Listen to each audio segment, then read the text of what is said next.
मैं पाकिस्तान का ex prime minister हूं,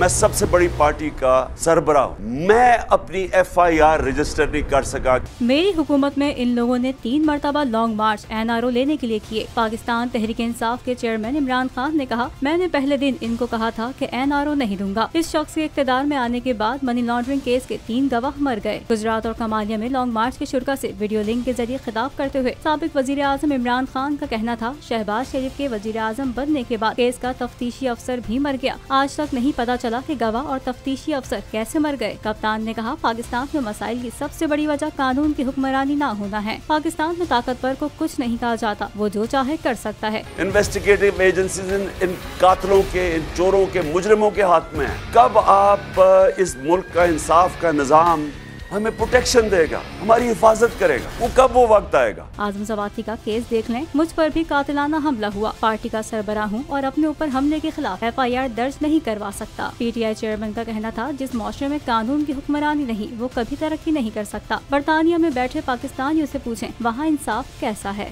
मुझे एक दिन जाने से पहले पता चल गया था मुझे मारने का। PTI का हकीकी आज़ादी मार्च सिर्फ बोल दिखा रहा है। 24 घंटे हकीकी आज़ादी मार्च। इमरान खान के कंटेनर के करीब फायरिंग का वाकया पेश आया है। सबसे ज्यादा रील्स और सबसे ज्यादा रेटिंग्स के साथ बोल रहा नंबर 1। सब्सक्राइब करें और बेल दबाएं ताकि कोई खबर रह न जाए।